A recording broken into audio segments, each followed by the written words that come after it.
नमस्कार मंडळी, नवीन एका इंटरेस्टिंग व्हिडिओमध्ये सर्वांचं मनापासून स्वागत. मित्र, महाराष्ट्रातील दिव्यांग बांधवांसाठी अतिशय महत्त्वाचे आणि मोठे अपडेट या ठिकाणी आलेले आहे.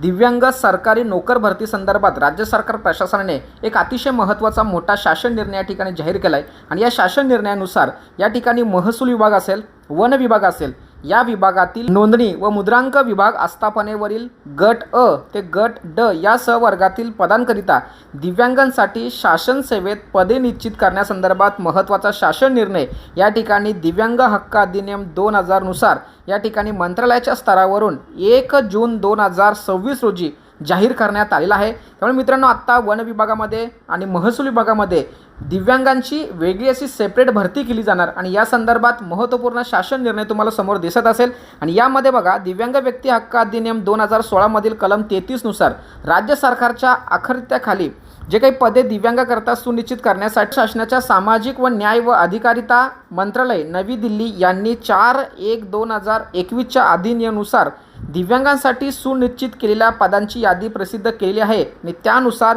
महाराष्ट्रातील महसूल आणि वन विभागामध्ये नोंदणी व मुद्रांक विभागामध्ये गट अ आणि गट ड या सहवर्गामध्ये पदे निश्चित करून त्यांची भरती करण्यासंदर्भात महत्त्वाचा शासन निर्णय या ठिकाणी जाहीर केला आहे. तर मित्रांनो, या अगोदर या कनिष्ठ लिपिकाची भरती जाहीर केली होती. त्या ठिकाणी शारीरिक पात्रता सुद्धा सांगितली होती, परंतु ही शारीरिक पात्रता असणाऱ्या कोणत्या दिव्यांगांना ही भरती लागू होणार आहे या संदर्भात कोणत्याही प्रकारची माहिती दिली नव्हती. म्हणून राज्य सरकारने प्रशासनाने या ठिकाणी शुद्धपत्रक जाहीर करून या ठिकाणी कनिष्ठ लिपिकाची शारीरिक जी पात्रता होती किंवा क्षमता होती, SBN, RW, SC किंवा CMF हे जे काय आहे यानुसार कोणत्या दिव्यांगांना या ठिकाणी संधी दिली जाणार आहे. तर या ठिकाणी हे जे 1, 2, 3, 4, 5, 6 प्रवर्गातील जे दिव्यांग आहेत त्यांना या ठिकाणी या भरतीचा फॉर्म भरता येणार आहे किंवा यांचा या भरतीसाठी समावेश करून घेण्यात यावा या संदर्भात राज्य सरकारने सविस्तरपणे हा शासन निर्णय या ठिकाणी जाहीर केला आहे.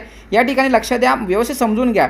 या ठिकाणी ज्या दिव्यांगांची शारीरिक पात्रता सांगितली होती त्यानुसार दिव्यांग प्रवर्ग निश्चित केला नव्हता, परंतु आता दिव्यांग हक्क अधिनियम 2016 नुसार ज्या लोकांची शारीरिक क्षमता ही आहे त्या दिव्यांगांपैकी हे जे काही प्रवर्ग आहेत त्या प्रवर्गातील दिव्यांगांना ही भरती लागू होणार आहे. आणि तुम्हाला त्या ठिकाणी सांगतो बघा, या ठिकाणी हे जे काही प्रवर्ग आहे हे प्रवर्गाची माहिती आपण आपल्या यूट्यूब चॅनलवरती ऑलरेडी दिलेली आहे. त्यानुसार तुम्ही पाहू शकता की तुम्ही या भरतीमध्ये बसताय किंवा नाही बसत. त्याचबरोबर तुमची शारीरिक पात्रता काय आहे हे सुद्धा तुमच्या दिव्यांग प्रमाणपत्रानुसार तुम्हाला पाहता येणार आहे. अशा पद्धतीने मित्रांनो, एक अतिशय महत्त्वाचा शासन निर्णय या ठिकाणी जाहीर केला आहे. आणि या शासन निर्णयानुसार ज्या दिव्यांग लाभार्थ्यांची शारीरिक पात्रता व त्यांचे दिव्यांग प्रवर्ग या ठिकाणी निश्चित केल्यानुसार असेल तर त्यांच्यासाठी ही भरती प्रक्रिया राबवली जाणार आहे. लवकरच वन विभागाच्या माध्यमातून आणि महसूल विभागाच्या माध्यमातून सेपरेट परिपत्रक भरतीचं जाहीर करून तुम्हाला या भरतीसाठी फॉर्म भरण्याची सुविधा उपलब्ध करून दिली जाणार. आणि त्यावेळेस कशा पद्धतीने कागदपत्र किंवा काय